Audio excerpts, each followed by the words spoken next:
What's going on, everybody? Welcome back to another episode of the Fish Lift Eat podcast. And I've got a little bit of Thin Lizzy playing in my head here. You know, the boys are back in town. We're finally all back on the same screen here together. We got Papa and Justin with us and Chad in the background making us look and sound good.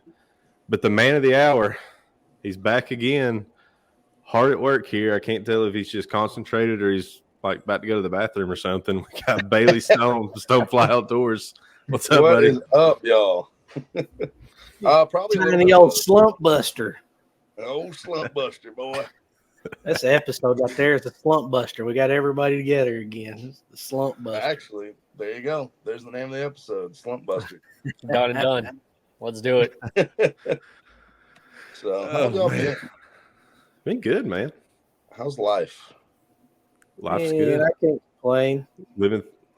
If you did, nobody's going to listen to you. Nobody gives a shit. Cameron Haynes told me nobody cares. Work harder. Yep. Whatever the fuck that means. Yep. My grandpa used to say, well, I didn't have a great day today, but if I don't tell anyone I had a, what do you say? If I don't tell anyone, if I tell everybody I have a good day, then I guess I had a good day. And it's just like, because if I say it's a bad day, nobody's going to listen anyways. Sure, we'll go with that. Lot of truth in that. Yep. Yeah, I love it. So what you been up to, man? What you have going on? Man, I have been going to expos, promoting the brand, and trying to do everything that I can to really get pushing forward with everything and filling orders and just everything that goes with off-season fly fishing stuff. Nice. We don't really take out a lot of clients this time of year, which is fine. It gives us kind of a, the winter is when the guides fish. And that's right. Fine with me. That's my favorite time of year to fish out here. And there's a lot of times you get the river to yourself and you got a chance at you could catch every cast you could catch, which I mean it's true throughout the year, but wintertime you could catch a dang 18-incher, you could catch a 30-incher, and that's what I love about it. You might be fishing a size 24 midge, 26, 28 midge, and you're like, man, this just ain't working. And you throw a streamer, like, something like, where's that? I tried this the other day on our live. You go something big like that. And that's what they want to hit on a 20-degree day. So it's like, all right, well, throw what I know about fishing out the window. Says the guide. Yeah, says the guy. Yeah, that's a way to self-promote right there. I have no idea what's going on. Gives your clients a lot of confidence in what they're spending their hard-earned money on. Listen, I will not even sugarcoat it. I'll have clients that, because you got to prospect, you got to see what they're kind of hitting on, and I am probably the worst for it. The worst thing you can do is give your guide your rod. We'll get out there and I'm like, here, I'll let you prospect. Let's go ahead. Let's switch some stuff out. Nothing's hitting. I'm like, well, here, let me give it a cast real quick. Fish. I'm like, just like that. Yeah, that's I did a thing on Instagram for that. I was like, trout fishing's easy. Just put it in front of their face. Boop. Just like that. And, catch what I did right there? Pretty easy. All right, your turn. It happened with my last client, so I was like, y'all, I'm sorry. Like, just don't throw it in that hole. I pulled the fish out of that hole. Throw it in the next. Yeah, I mean, thankfully, dude, and this is God's honest truth. Every client that I've had since I, really started at the fly shop that I'm with, Maggie Valley Fly Shop, I haven't had a bad client. Everyone's been really grateful for the time on the water and learning. That was the big thing. I mean, y'all know me. It's our goal. Obviously, our goal is to put you on a fish, but I want you to be a better fisherman this time. Tomorrow, I want you to be a better fisherman than you were the day before you met me. So if we don't catch anything, which thank God we haven't been skunked yet, but the day it does happen, which it will, everybody gets skunked. They'll be a better fisherman, and that's everyone's grateful for that time on the water, and that's that. Like I said, I've had the best clients in the world, man. I took a family of 6 people. Well, me and another guide at the shop took a family of 6 out recently, and I'm just gonna give up on this while we're doing it.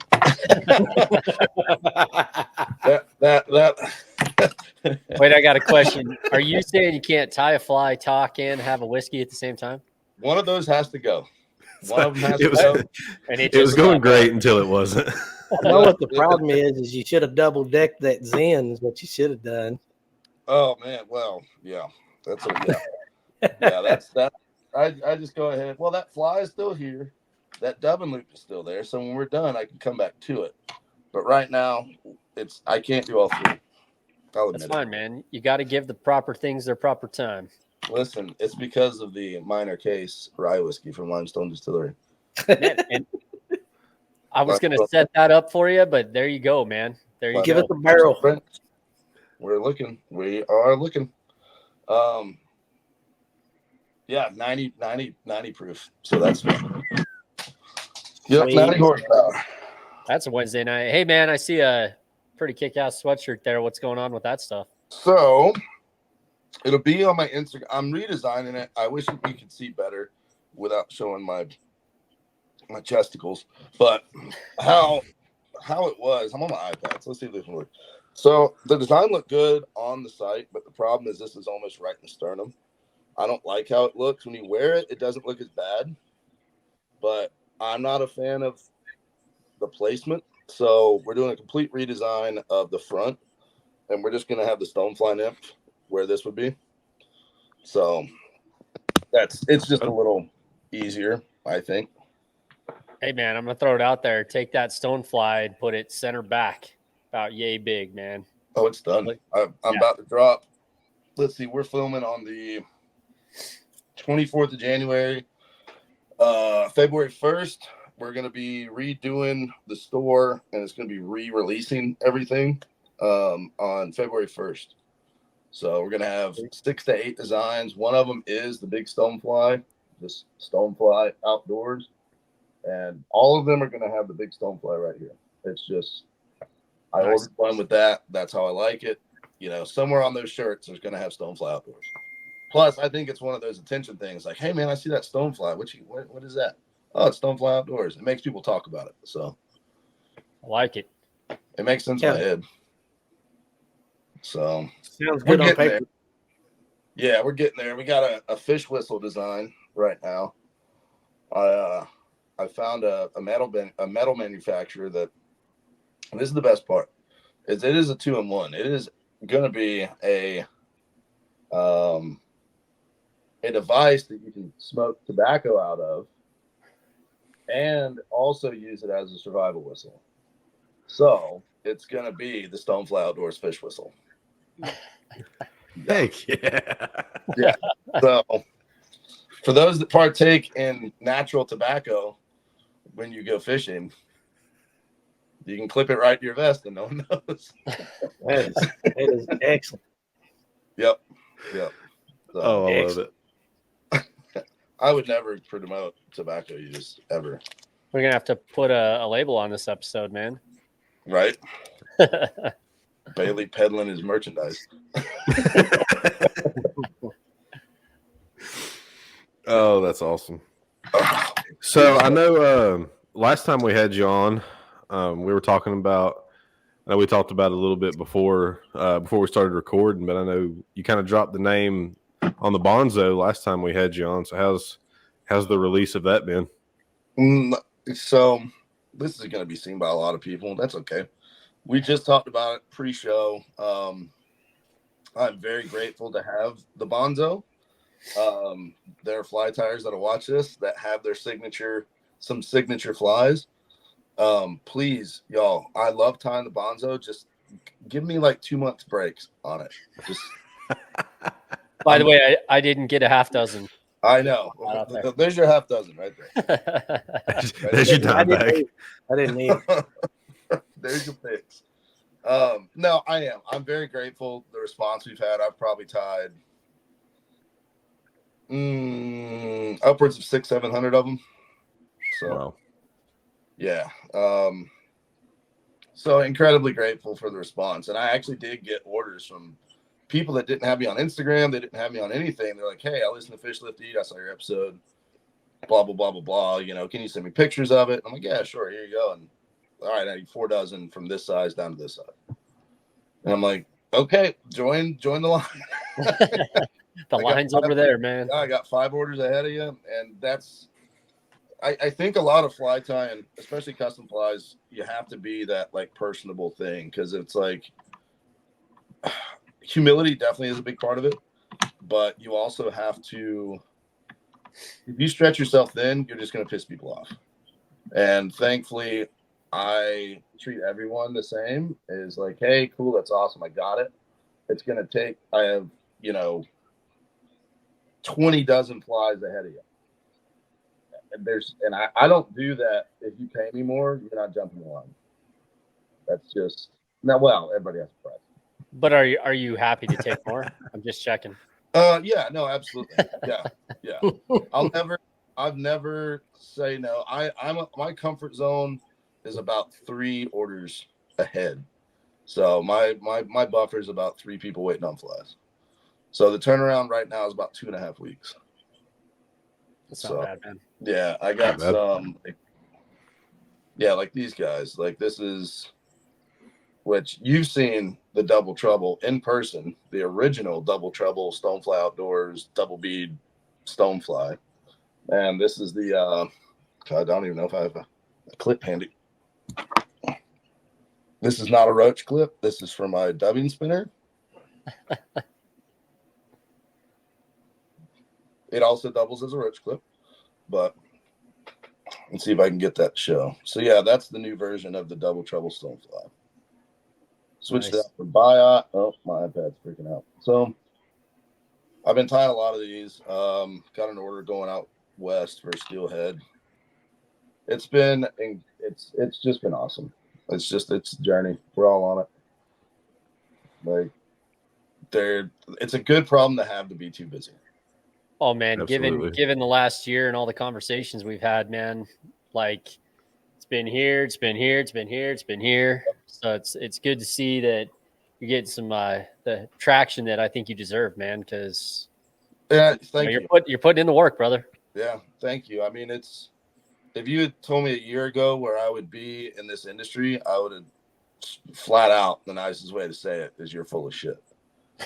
I mean, that's the God's honest truth. I mean, I've picked up some pro deals and, met some of the best fly tyers in the nation, a couple weeks ago at the Richmond Expo, and we hit it off. And it's just, I never in a million years would have dreamt. And it's not about, I'm not in this for the recognition. I obviously everyone wants to have the returns on their investment.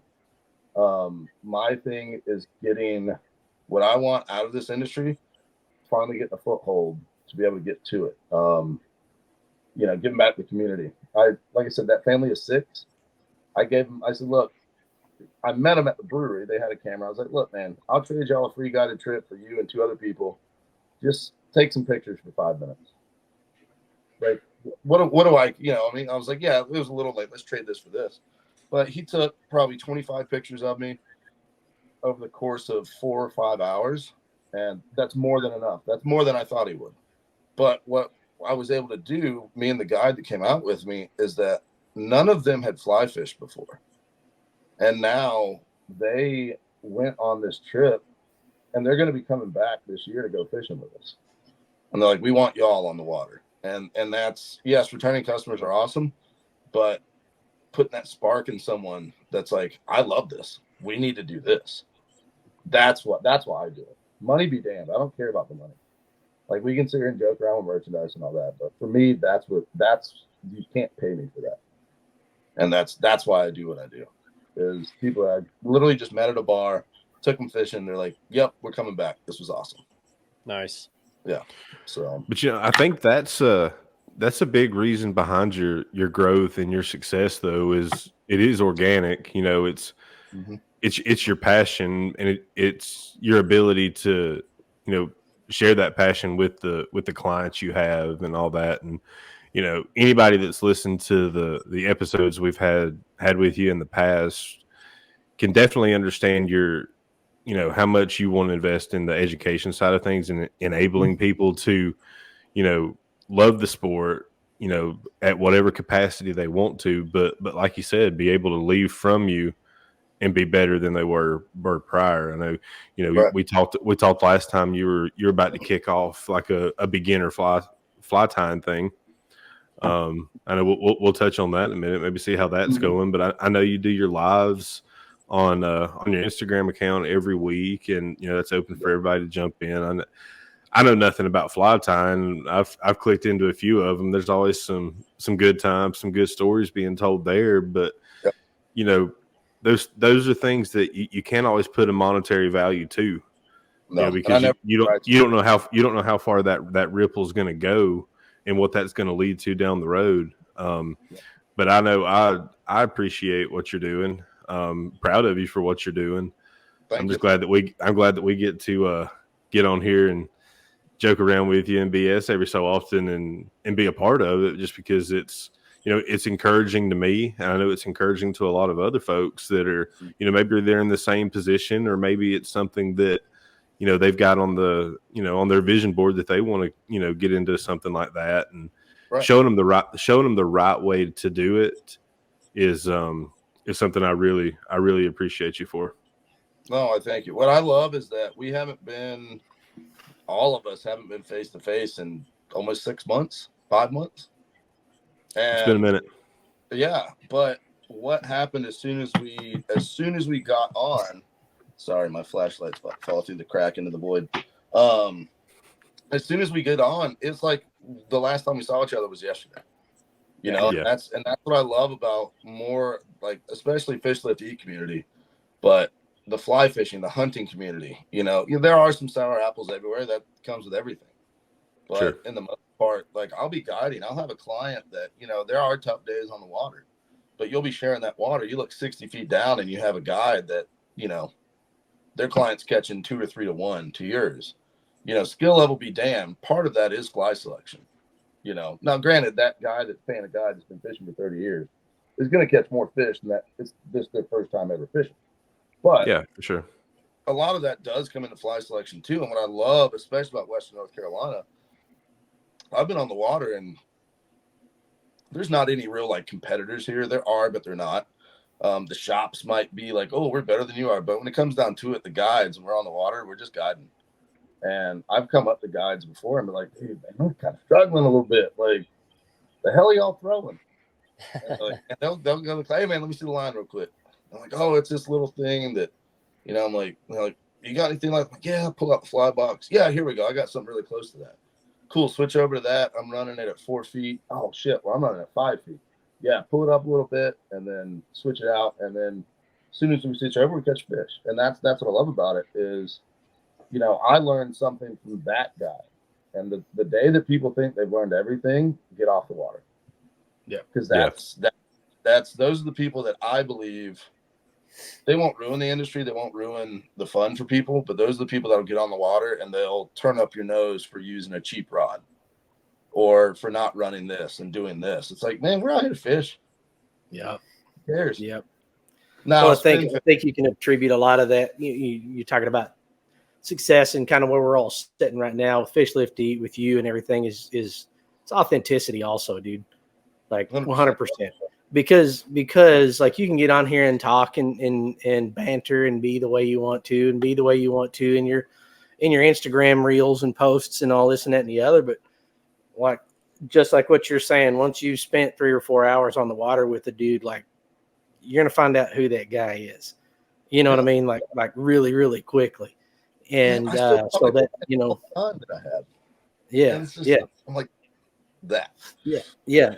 And it's going to translate and then those people are going to tell those people and so on and so forth. Right. And so, kudos to you for that too, for that matter, Yeah.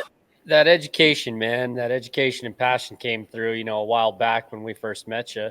Yeah. And maybe we should call Chad out, right? Because I don't know if you've talked to him recently, but he finally, nutted up, man, and him and his son are tying up flies, man. And that's really cool to see come full circle at this point after we chatted quite a bit about, getting that thing started. And now he's doing it. And Chad was the one that was going to jump into it, but it really his son, that's taken to it. And he's been tying flies like crazy. So you know, Good. you better keep pace, man, because I'm going to be buying from down the street, you know, local. Hashtag Listen. shop local. By the way, I didn't mean buying, just for reference. I'm just going to take him out. He's too young. I can't pay him. But he's found a passion, man, that he would have not ever even thought of had we not met you and started this whole little thing, right? You know, you passed down some good info. Chad, you know, you got him hooked and he got his son on it. And dude, it's awesome to see all that kind of come full circle. Yeah, it was great. You know, Chad, they sent me a text a couple weeks ago. It's like, hey man, I'm getting into it. What's your little tips and tricks? I said, look, I'm not going to tell you anything over text. I want to, but until we're face to face doing a FaceTime or a live or whatever it might be, you know, it's going to make no sense. But it's so awesome seeing guys that really, y'all have been here since the start of Stonefly. Like, you know, Justin and Chad, y'all have been here since the start of Stonefly. And that's what's so crazy to me is that these are my guys that have been there. Like these are the day one ballers that have been with me. You know what I mean? It's like it's one of those things. Like these are my ride or dies. But there's what I love is that none of us have changed. None of us. Like we're just dudes. Dude, I haven't gotten any better at fishing. I'm the exact same. I'm just saying that all y'all need to come out to North Carolina. I agree, man. I'm seeing. I fully support that. Yeah, I fully support of course that too. Like hell yeah, I'll drive an hour and a half. It's close enough to me. Yeah, y'all come on. But Papa, actually, so I'm going down to this expo. Me and Papa, we need to try to do some fishing. So where are you guys going to meet up? What expo are you talking about? So there's two expos. There's third week of February is Trout Fest 2024. I'm not going down there as a vendor. I'm just going down there as just to check it out. And then what's the one in Mesquite called? The Fly Fishing. Yeah, Fly Fishing Brew Fest. Yeah. Yeah, Fly Fishing Brew Fest is in Mesquite, Texas, the weekend of the 24th, I think. That 25th to 26th or something like that. Yeah. I'll be down there. So I will have a booth set up. I'll be sharing. Let me get it right. So Maggie Valley Fly Shop, the shop that I work for, we're also a Hardy shop. So we'll have, how we always set it up is we'll have a Hardy tent. Yep, there you go. There it is. Hardy tent. We'll have a Hardy tent set up. Then we'll have the Maggie Valley tent set up. Then we'll have Cortland Fly Line set up. I'm the one that's selling Portland Fly Line. It's all through Maggie Valley, but I'm the one at the Cortland booth, and I have my Stonefly set up right there too. So they let me graciously. They didn't charge me any booth space. You know, they said, "Look, you're doing a lot of stuff for us. Let's do this for you," and they let me share their booth space. So nice. I could not be happy with the bosses that I have and the family that we have at that fly shop. So hell yeah. That little festival's a lot of fun. Yeah. It's not real big, but there's some local breweries, a couple of local distilleries. You know, man, there's that one distillery out of Richardson that's so good. I hope they're there. I can't remember the name of it. I don't know. It has a really good distillery. Yeah. Hell yeah. Why can't you remember the name of it? Because I was always drunk when I had it. What I figured. Like, damn, I've only poured 2 of these, but this is going to be That's better than any review you can read. You know, our lovely bearded brother Kobe, he's going to be out there. He'll have his big truck farms and stuff that'll be there. So I look forward to hanging out with that guy. Now you're going to the Justin, one. You got any of Kobe's brews that you recommend? Yeah, let me think if I can remember the names of them. Same problem. Yeah, man, we saw him at the fly fishing show, and we stopped by to pal around and got some great videos with him and talked some fly rods. But then, our buddies over at Lid Rig were like, "Hey, man, you got to get over there to see Rise. They got free booze." And I was like, "Dude, we're headed there anyways." We got over there, but yeah, man, some of those BTBs. That's some good stuff. Motor oil, there it is. Chad remembers. He was my guy on the side paying attention. Yeah, that motor oil was no joke, man. That was a good beer. Speaking of Lid Rig, shameless shout out. There you go. Big shout out. Listen, so I did order the lid rig, and the relationship that we all have with him, such a great guy. Like, Scott's awesome, man. Yeah, Scott good dude. is one of the coolest human beings I know. And I was like, Well, hey man, I'm trying to work out something. I'm a little low, and he said, brother, just tell me what you need. We'll do it as a business write-off for Stonefly, this, that, and the other, like a promotional kind of thing. And he sent me the lid rig. He sent me a wind cheater that I got for a friend of mine. nice. This mag pad. Have y'all seen the mag pad? Oh yeah. Dude, this thing is awesome. Like, if I had a drift boat, so I'm actually going to ended up giving this to my friend. They have a kayak that they're going to put this on and just slap it right there. And then, dude, this is the best part. Let's be honest about this. We love products, but we're all stickers. Oh yeah. Stickers. And then this is the one that I was excited for. So this is actually what started the conversation. Justin, correct me if I'm wrong, or any of y'all. Isn't this like the mag slap or something like that? Yeah. Yeah. So Inspired by the 90s. yeah, like for real. Yeah. But what's so cool is I can, as a guide, I'm ordering one for me. This is for my friend. But you can keep your flies right here. But if you have a kayak or if you have a boat, you can slap this like anywhere. If you have an oar, it'll sit right there on it. And I think it's the coolest thing. Yeah. If you have here's what I like. I'll use this cork as an example. So here's our truck, put this on there, magnet, and then your rod will sit right there. It's not going to fall. Yeah, that's badass, man. Dude. Yep.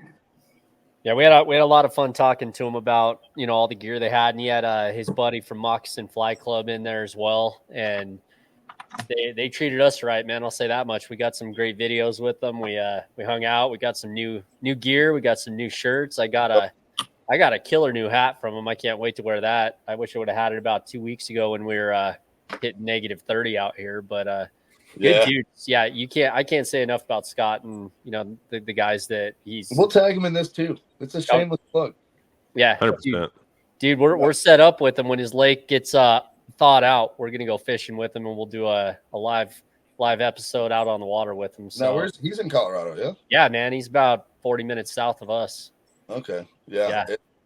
I got it. So I've been talking to my boss, and I think so. It starts to slow down mid-October ish, and I've taken some time off for like weddings and stuff like that.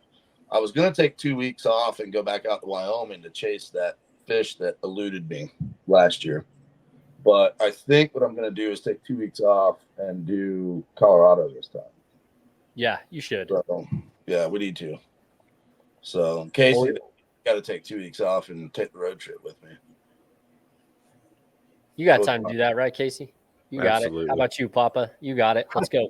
Why not? They don't need me. Listen, just save up the vacation days. That's all you got to do. I love it, man. It sounds awesome. Yeah. Hopefully you could just, at that time of year, you can pick me up in Tennessee on the way out, because October is the MLF regionals up on Pickwick Lake. So hopefully I'm qualified for that, and I'm up there for October. Well, what we'll do is we'll time it out. So once you win it, we'll take 2 weeks off. There you go. To go fish in Colorado. It's 2 weeks celebration. Timing would be good, man. Absolutely. We catch that weather right with the brown run up here.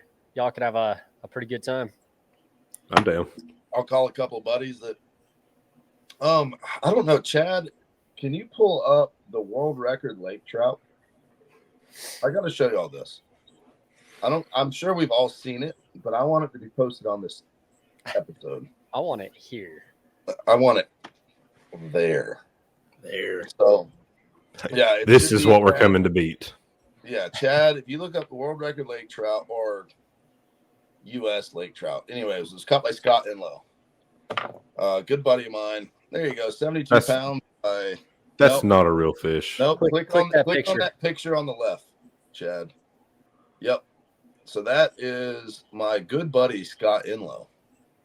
And That is in Colorado. Yeah, I believe it, man. We've seen some monsters sitting in some of the shops up here with those bellies like that. It's you know what's stuff. good? Oh my gosh! And we could do a whole episode about, was it IFTA? Isn't that the records, the sanctioning body for records? Whatever the sanctioning body is for fishing records. We see that. We know that is a new world record. Did they count it? No, because he released it. Because what? Because he released it. So he did the length, he did the girth, he did the weight. And here's the thing. This is what pisses me off about it. And there's a lot of people that are going to watch this that know Scott, that have seen this fish. Is Scott is a state of Colorado certified inspector for these fish. Like, if you catch a permit or like a slot trout, something that's close that should be, up close towards the state record, Scott is one of those people they call in to measure, to do the official weighs and measures of these fish. And since he threw it back, they did not count it. Yep. So wow. we know that makes absolutely no sense. No, it doesn't. Like, heaven forbid we have ethical fishing. No shit. Like, why would you want to kill that fish? Right. That fish is like 30 years old. That's what I'm saying. Who wants to eat that anyway? You remember last week, it's what I told you. He's following the Mitch Hedberg line that he didn't want to keep it. He just wanted to make it late for something. Right. Yeah. And that's the dumbest shit I've ever heard in my life. Not give that guy a record. There you go. Golly. Yep. Him and his son. So, fun fact, Scott actually started a fly shop about 20 minutes away from me, River's Edge Outfitters. And he's been in Colorado now for years and years. But we could get him on here, and he could make an entire episode about that trout. Oh, I really want that to happen. I need. I can send one message, and we can make it happen. Bailey, you're on it. I'll do it. Please bring him on. You'll know. Once we get Scott on, once y'all talk to Scott, he is one of the most humble, amazing human beings you've ever met. And it's so funny because he's been in Colorado for so long. When you talk to him, he still has his North Carolina. I'm just like, he goes, well, I was out there and I caught some big ones today. Just don't. He's actually sent me some pictures the other day. He goes, hey man, look at what we caught. Just don't make sure you don't share them. I said, Scott, I'm not going to share them. That's your fish. Like, I know how it is out there. You want to black out where you're at and everything. I was like, I know how Colorado is. He goes, man, it was a toady day, man. It was toads. It was all toads all day. I'm like, this is why I'm Scott. Speaking my language. Yep. So I had a buddy come out here for a couple weeks and from out in Washington. He finally got to see the actual North Carolina. And we went to the brewery and, Casey, Western North Carolina, like I would call it a mix of mountain man and modern hippie. Like, we don't care if you're left, we don't care if you're right, we don't care what you are. Let's all have a good time. There's a lot of truth, and that is the perfect way to describe that. Yeah. Western North Carolina. That's it to a T. Like, it's like it doesn't matter. It doesn't matter where you go in our area. I can pick out somebody from that region just from a mile away, and they're all good people, and they're good people. But I mean, they are very, very distinct. And it's funny, like you might catch me wearing some khakis with some duck boots, a nice collared shirt, and like a 3/4 zip pullover with a Stonefly hat one day. And the next day I might be wearing freaking overalls with some Carhartt boots, and and they're like, that's North Carolina guy. Yeah, that's him. It's like, at least the Georgia guys are consistent. Like, there might be a day where I have a big old Copenhagen in my mouth, and I'll be at the brewery the next day having the most craft IPA you've ever had in your life. Yeah. That's just like, it's your day, man. You do what you want. Right. Wow. That's what I love about here, but I cannot tell you how much we don't give a shit who you are. You're not wrong. You're not wrong at all. They should put that on the license plate. Yeah, we don't give a shit. Not a single one. The only thing we care about in North Carolina is barbecue. That's fair. in the grand scheme of things, barbecue and telling Ohio that we were first in flight. They were the birthplace of flight, but we were first in flight. Kitty Hawk can't go nowhere. Kitty Hawk can't I go. think, I feel like you probably care a little bit about how people say Appalachia too. Boy, you want me to rip someone's throat out? We'll talk about. There's a whole that's a whole nother podcast right there. That's a 2-hour podcast by itself. And that's just for part one. That's just part one. Clay Newcomb's podcast, Bear Grease podcast. He's got some stuff in there, and he talks about. He does a whole. I don't remember if it's the whole podcast or is a segment in there talking about how to properly say Appalachia and how people that just like in. Was it like Inglorious Bastards, like the way the guy said did three or said three, and then there's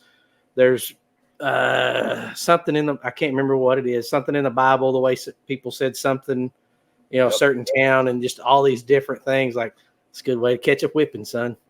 Appalachian is more divided than any religious thing you could ever imagine.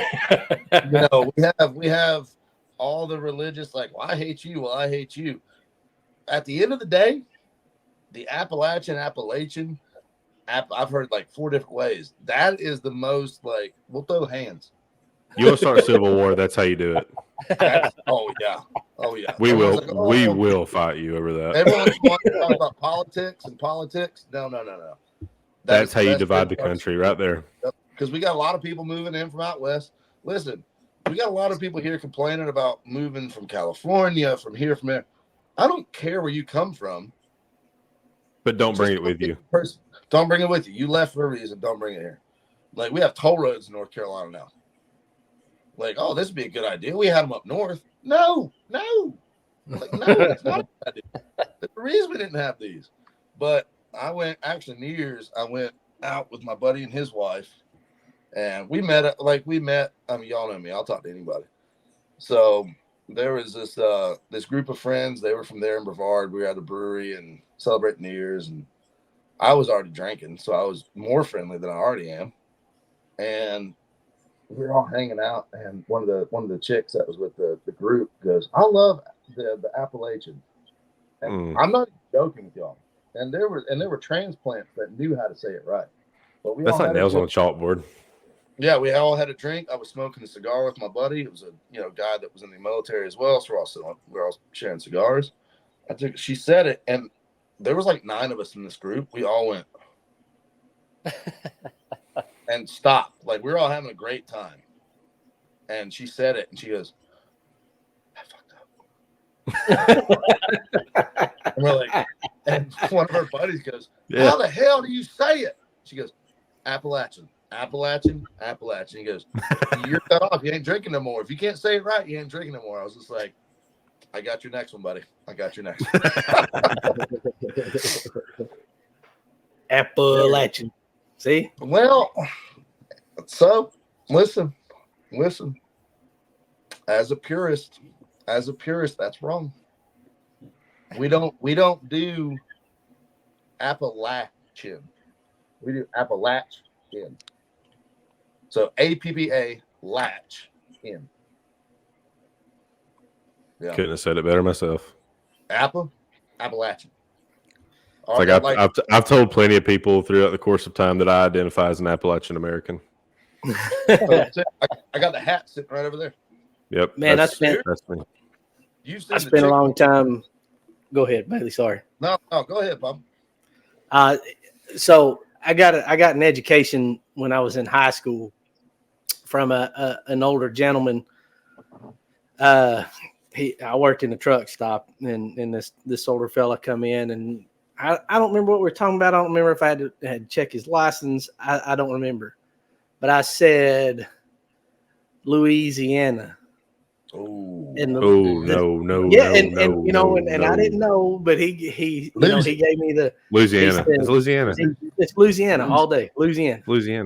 But I didn't know that. I'm a 16-year-old high school kid from Oklahoma. I can say, look, man, right here in Oklahoma, you got Boca Chica, which is the town that I live in. You got Durant. It's not Durant like Kevin Durant. It's Durant.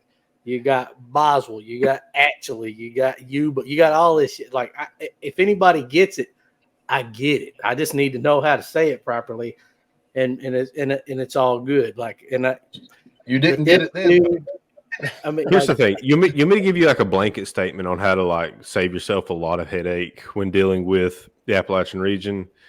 If the way you're saying it creates unnecessary syllables, you're saying it wrong. That's everything. Yeah. Well, if you're saying Louisiana, Louisiana, I can't even say it right, but it's Louisiana. Yeah, it's Louisiana. Yeah. I didn't. I was a kid. You know, it's Louisiana, and I'll say it Louisiana all day long. Just like with another guy, and I've heard you guys say it differently. I had another guy educate me one time with, it's not North Carolina. Ooh. This guy said it's North Carolina. Nope, he's still That's wrong. how he said it. There's no th. Huh? Well, I don't. I'm just enunciating North. It's basically N-O-R Carolina. But I'm talking about the Carolina part. It wasn't. I said Carolina, and it's Carolina. Carolina. CARE-LINA. Basically, that holds true for South Carolina too. Like, basically, take the TH off of everything. It's South Carolina, North Carolina. 2 seconds. Was it like was it the Fedful? And it's like the people too. I've started noticing people that come into Georgia that like they almost want to say like George Y-A, like Georgia. And that makes me want to like kick a fat kid in Kmart because that's just horrible. Because it's Georgia. Big shout out to Theo Vaughn. I stole that from Theo Vaughn. I cannot take credit for that. I said that to my wife while we were having dinner tonight, so it was like fresh in my mind because I saw a TikTok that said that, and it cracked me up. But yeah, it's like, oh, it just makes you so mad. You want to kick a fat kid in Kmart. So how I explained listen, again, I want everyone to move here. Well, I don't want everyone to move here, but I want come here and do your thing. How I explain to people how to say the mountain, because we have a lot of Native American stuff here too. Mm-hmm. Like we have the Akanalufti, there's the Nantahala, we have a bunch of Native American stuff here too. But when it comes to Appalachian, that word specifically, I'm like, say it with an Irish accent or a Scottish accent. And they're like, what do you mean? I'm like, well, say it with that. Like, Appalachian. And they're like, oh.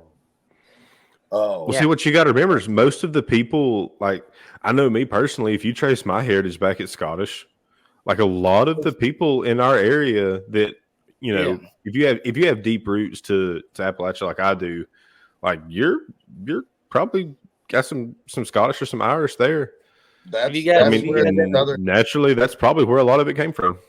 That's where the Southern accent. There's actually a really cool YouTube video that Rob M. Huh? Rob M. Rob M. Yeah. Yep. Shit.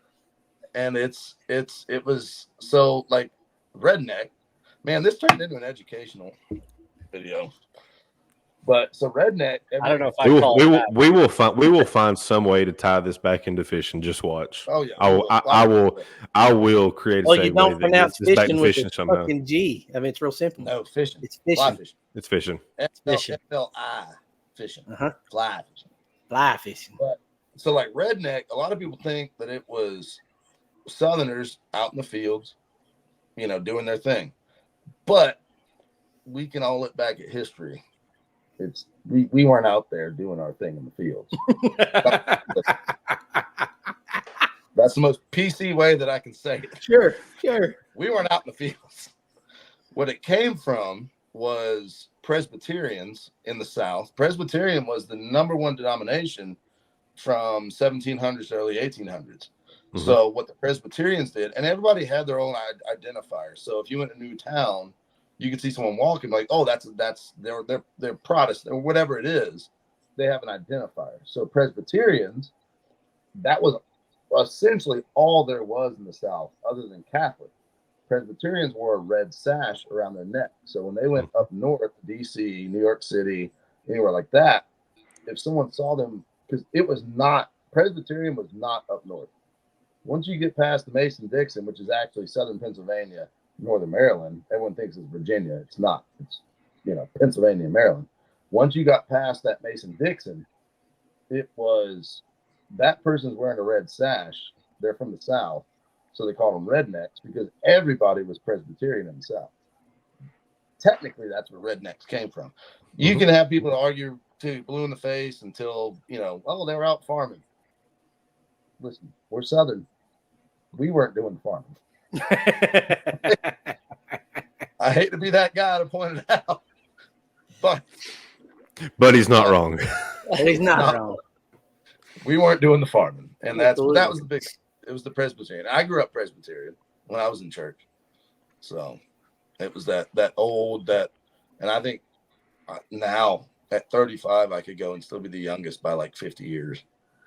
Presbyterian's a dying denomination. I hate to say it, but it's just that old, old America, sect of Christianity.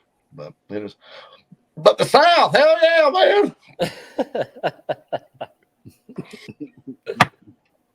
The moral of the story is we weren't, that's where it came from.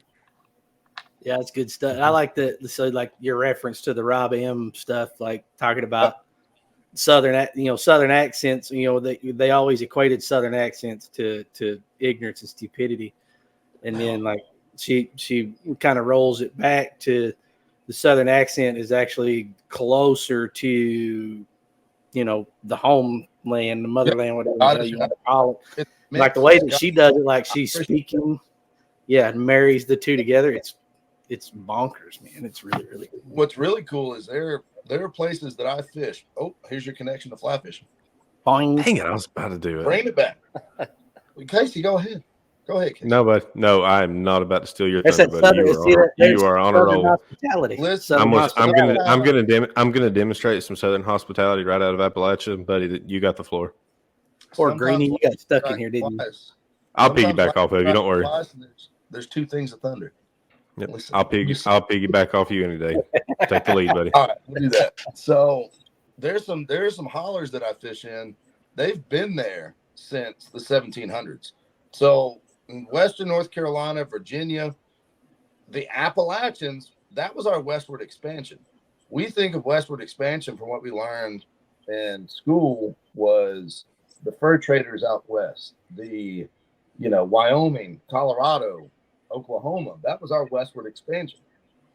Colonial times, the Appalachians was it. That was it. Yeah. Until we had the French come into Louisiana and start pushing out west. You said Louisiana. Well, whatever. There. I said it the I-20 way, not the I-5 way. Kings Highway, son. I said it the up north Louisiana way, not down south. Yeah, you said it like they say it in Bossier City. Yeah, so down south, we Louisiana. I was about to say he didn't say it the Nolans way. No, that's that Paul Fouchon. We didn't say it that way. It's good, man. It's good stuff.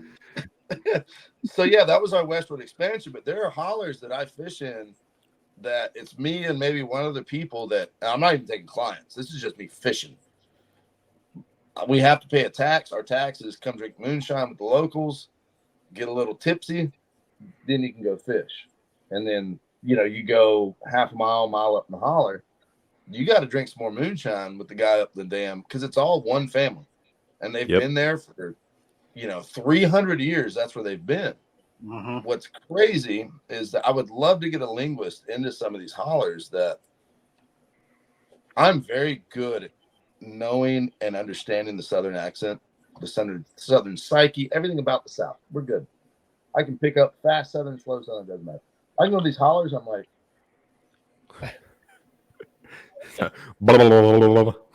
yeah, because it's such a unique dialect. And that's what I love about the South is that, and it goes the same, well, for the North. Well, you have Pennsylvania, like Eastern Pennsylvania, Central, Western, but North Carolina, we still have people that they'll throw Gaelic into their normal day-to-day language. And these are like these hollers that are in the middle of nowhere. Like no one goes up there. And I'm just like, shit, there's a trout stream. You damn right I'm going up there. I mean, I've had guns pulled on me. I've had shotguns pointed at my chest. And they're like, why are you here? I said, look, I'm just fishing. I'm trying to fish every trout stream in North Carolina that has fish. I will, if you want me to bring you back a stringer, I'll bring you back a stringer. I don't care. But I want to be able to say I tried to fish every trout stream in North Carolina. And they're like, are you going to tell anybody about it? No, to this day. I could tell it right now. And we could have 1,000 people there tomorrow if I said something. But it'll never come out. Because these are those mountain people. They're really nice people. They just don't want to be messed with. And that's what I love about it. Let me throw the disclaimer right here. They are extremely protective. You could go past protective and say hostile. You could, there's home security systems, and then there's, I don't even know what category. I don't even know what category you want to put some of this in. But when I say they will defend their home at any means necessary. Yep. I've had to look down the barrel of 4 side-by-side 12 gauges and just say, look, you want me to turn around? There's no disrespect. I'm not here to disrespect you. I'll turn around and go back my truck right now. I said, you'll never see me again. But what I love is that there still is that air of hospitality. What are you here for? Yeah. Trying to boom. And I'm like, look, I'm just fishing. I'll bring a stringer back. I'll pay my moonshine tax, whatever I need to pay it to. Whatever I got to do, I would love to fish this creek. And they'll talk to you as long as they know you're not a dick. Or you found farmer friends people. Well, so there's one guy that I get moonshine from, and I met him because he pulled his shotgun on me.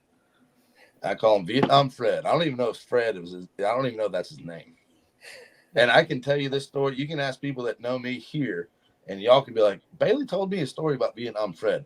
I've told the same story 100 times. I was fishing on this creek. He walks out. He goes, hey, boy. What's up? He goes, what you? I said, honestly, sir, I'm just fishing.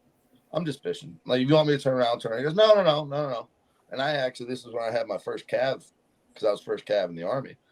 I had my first calf. He goes, you a calf? I said, yes, sir. He goes, yeah, come pay your tax. And I'm expecting to hear like a zipper, like, I'm like, whoa. You got a pretty mouth, boy. Yeah. Or some banjos, which I love banjos, so it's counterintuitive because if you're not from here and you hear banjos playing in the background, you're gonna run. But if I hear banjos in the holler, I'm gonna go for it.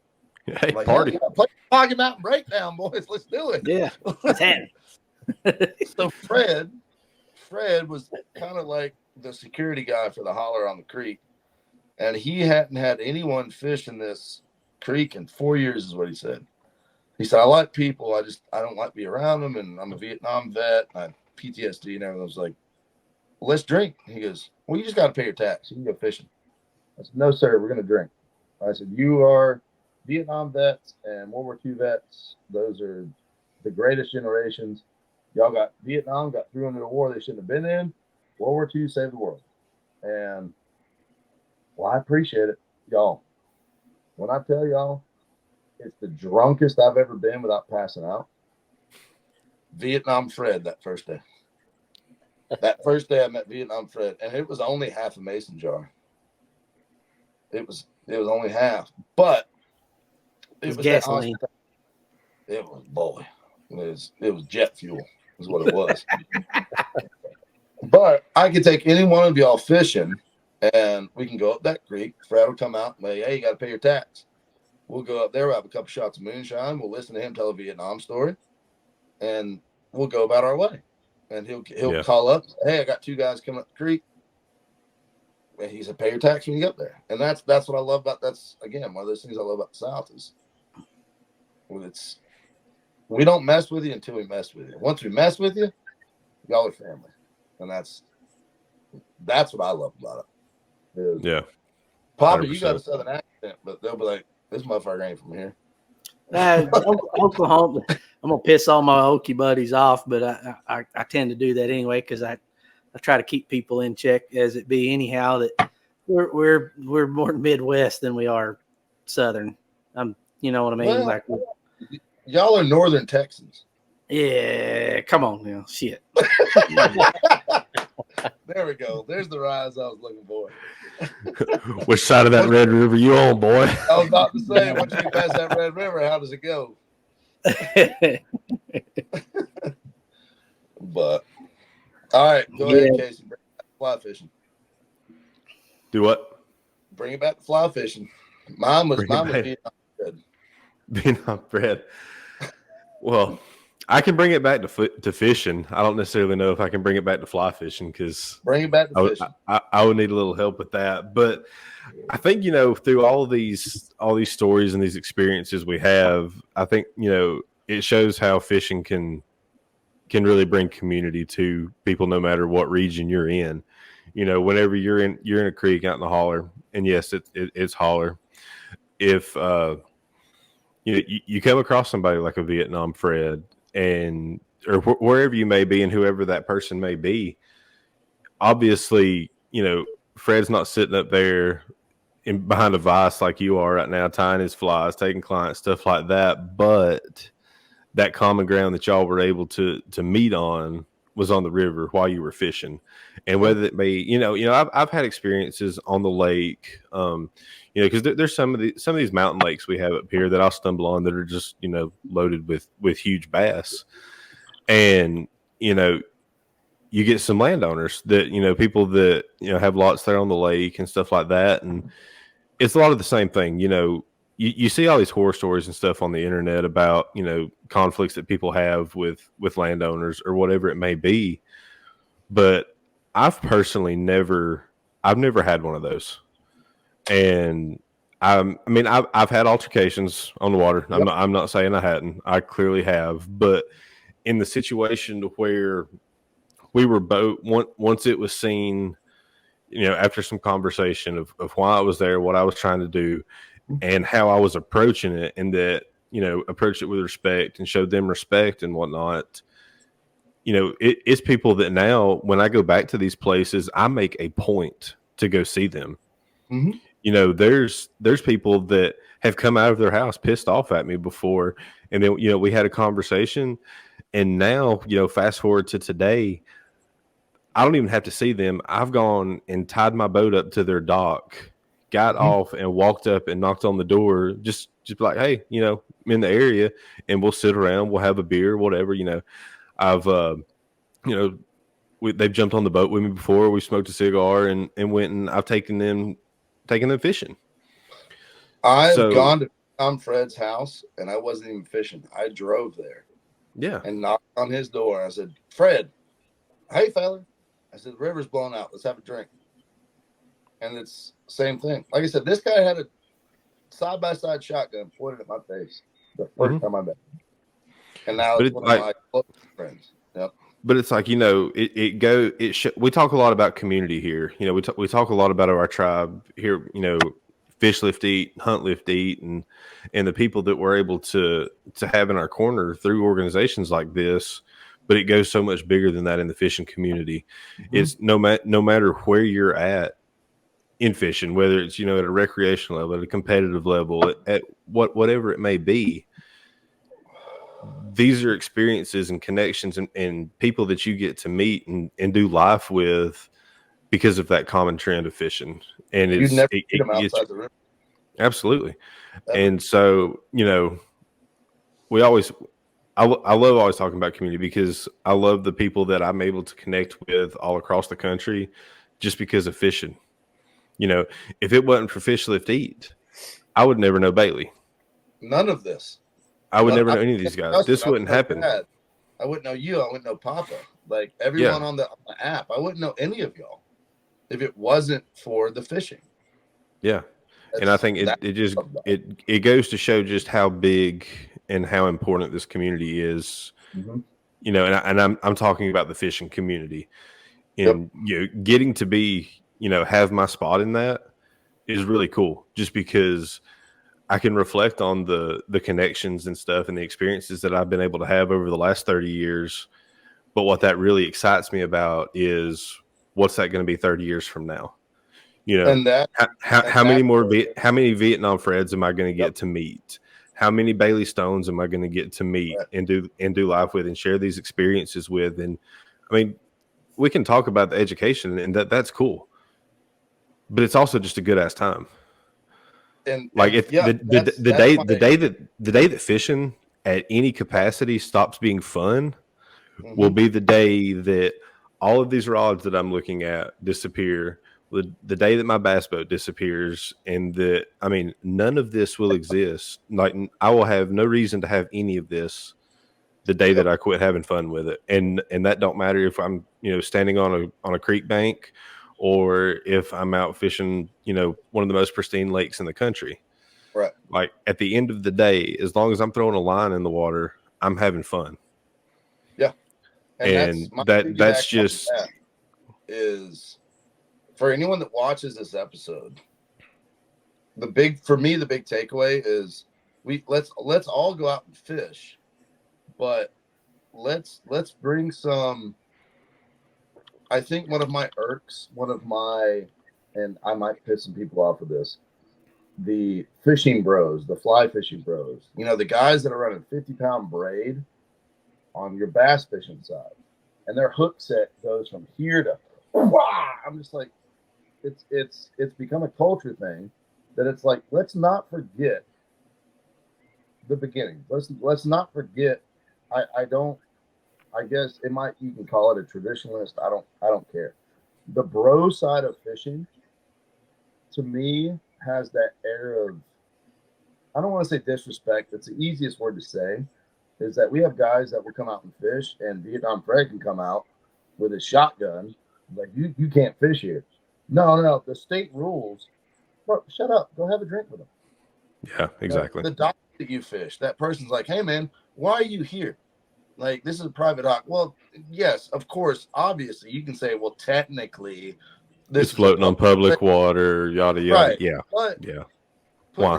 What's the point? To the dock and be like, hey, look, I'm not keeping nothing. I'm just fishing. I'm just out here having a good time. Like, if you don't want me to fish around here, I understand that. But if they're being curmudgeons about it, that's fine. Let them be shitty about it. But we need to bring more as a culture.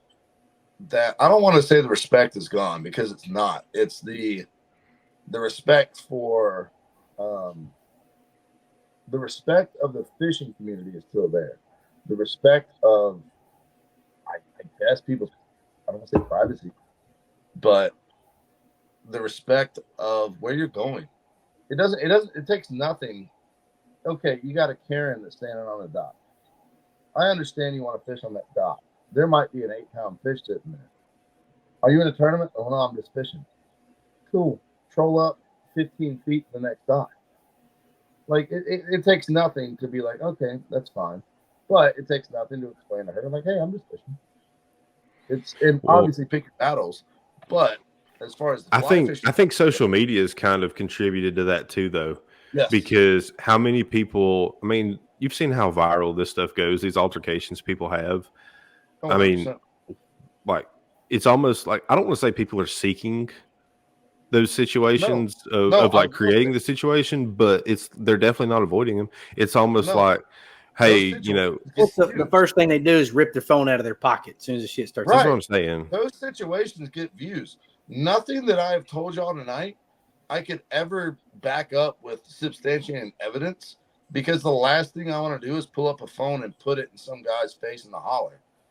Like, yeah, that's how you see the other business end of that 12 gauge. Yeah, right. Sure. That's what I'm saying. Is like, they have been in that holler much longer than any of us have generationally, and they're going to be there much longer than any of us will generationally.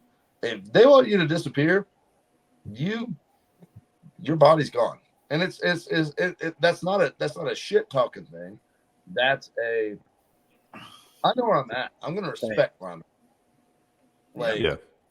Just like we said, if you're coming to North Carolina, Georgia, Oklahoma, even Colorado, if you're coming from these places, don't bring your shit with it. Because if you go up in the holler and like, well, technically the law state, lack of better terms, to hell with your law. That's the holler. Yeah. There is no law. The cops don't go up there. Well, there is a law, and it's Vietnam Fred. That's what I'm saying. The game warden Double barrel justice. Listen, I can take this phone right now and call a game warden in Cherokee, North Carolina, and I can say, Mike, I need you to go arrest this person because they did this, this, and this. Where they live. Here's their address. He goes, no, I ain't doing that. Because he's not coming out there. Like, he's not going to leave. They'll say, oh, he bonked his head. He's somewhere on the river. We never found his body. Like, but it's that respect. 100%. It's that Southern hospitality that, whether it's south, north, west, whatever it is, respect where you're at. Respect the waters, respect fish. It comes down to that is respect people in general. Well, you know, one thing I can say for this group, you know, we all in our respective areas, we want to promote the sport. We want to see the sport flourish because, you know, obviously we want to enjoy it. We want, you know, our kids, our family, our friends, we want to be able to take people to have those experiences and for it to be better in the future. And part of that is, you know, being respectful to the people that are in those areas where we want to fish at. And because, you know, if I want to go fish a spot and somebody doesn't want me there, okay, we could make a big deal out of it.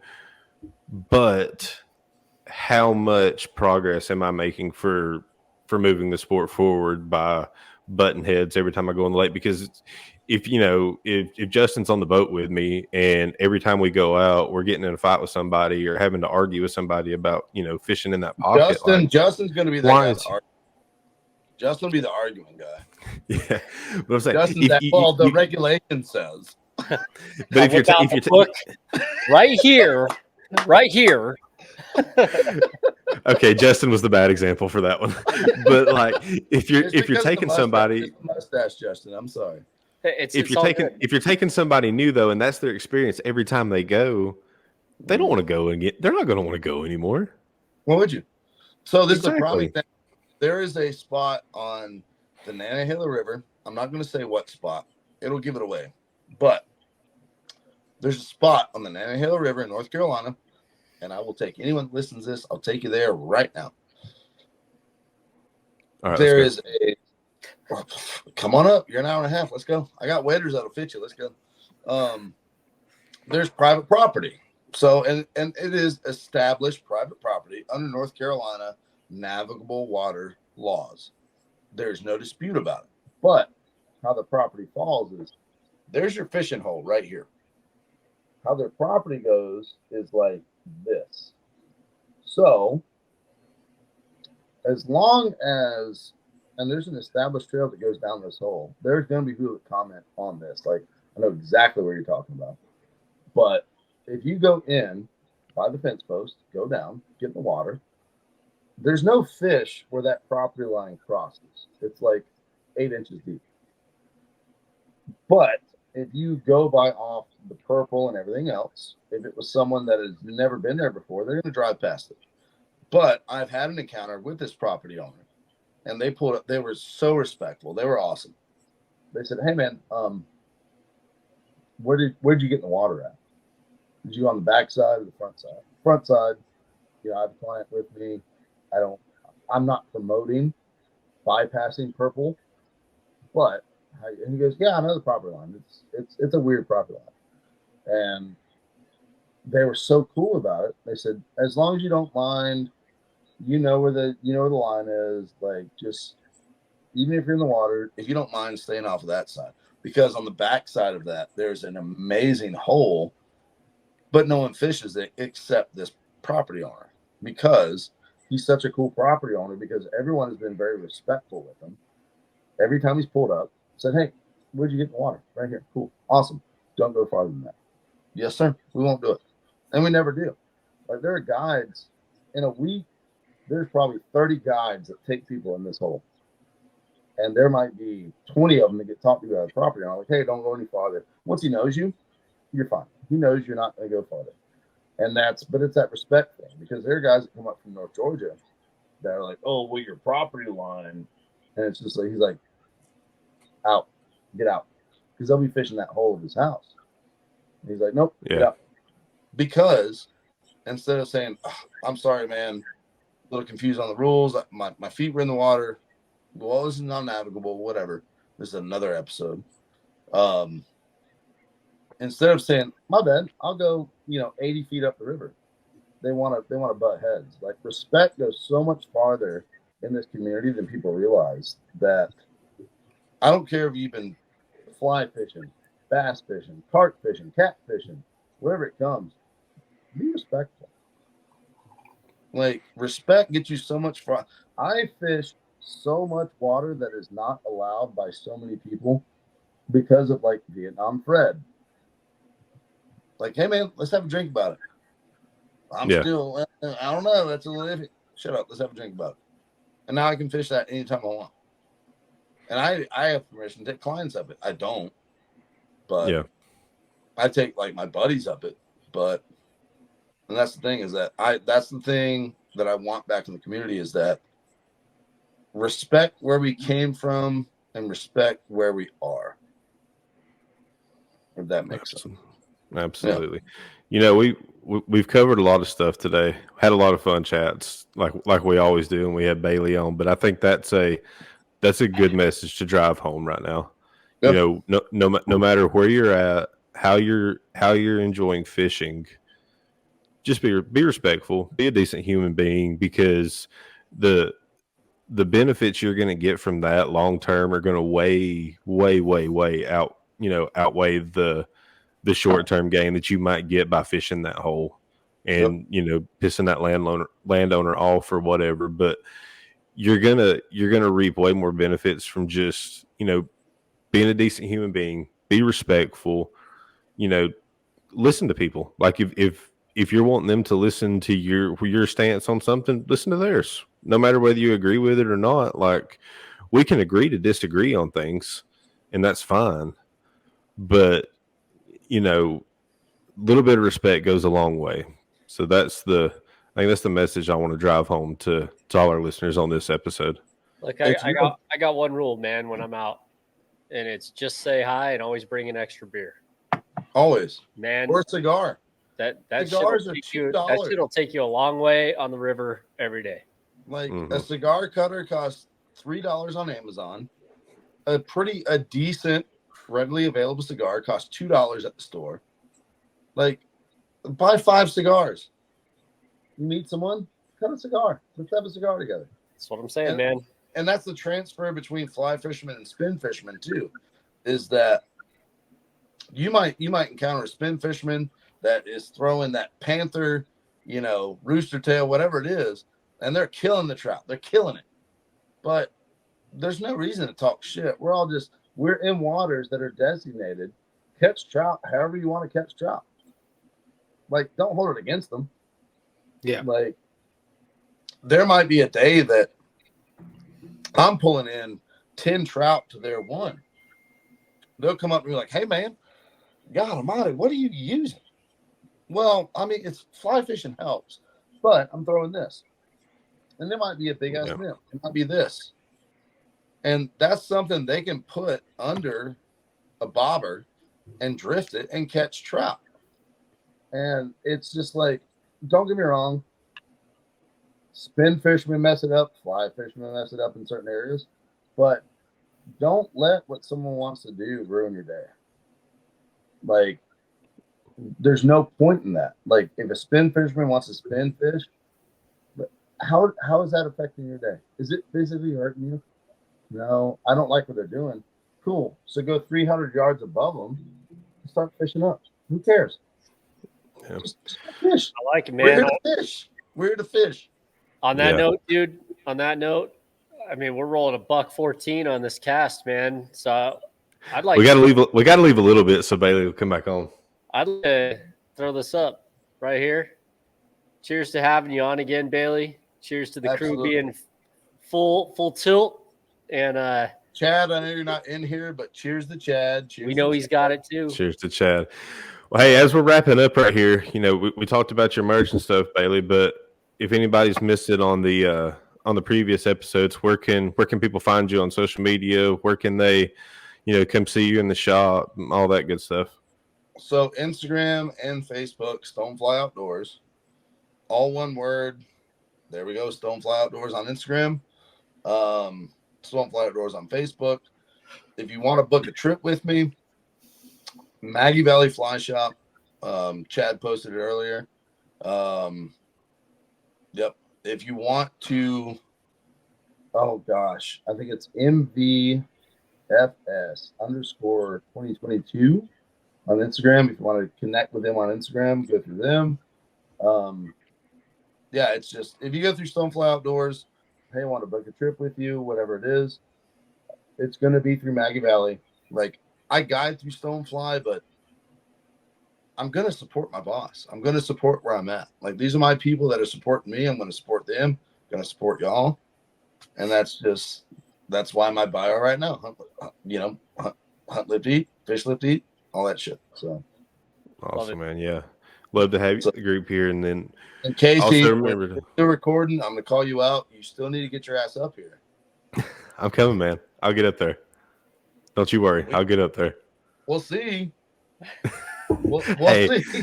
The road runs both ways. If you will, we really want to get technical about it. Hey, we got trout down here too. Well, no, we'll go bass fishing. I got the DC in the storage unit right now. Let's do it, buddy. I got that Marana ready to go. Well, anytime. Well, make sure, to all our listeners, we appreciate y'all tuning in with us. Make sure to go check us out on Fish Lift Eat Official on Instagram. Head over to huntlifteat.com. Pick up some Fish Lift Eat merch. You can have matching hoodies like me and Justin. Boy, that was not planned, by the way. That was not those chesticles, God almighty. Hey, to everybody watching this on YouTube. Heavy right now. Let's go, because Bailey's whiskey bottle is looking a little empty. We gotta wrap this up. So, everybody on YouTube, make sure to thank you, subscribe, like, comment, share this video out to everybody. And I know it'll be sooner than later. Bailey, we can't wait to have you back on. But thanks for being on with us today. And everybody, always remember, until next time, keep them lines wet. We'll catch you on the next cast. See you, boys.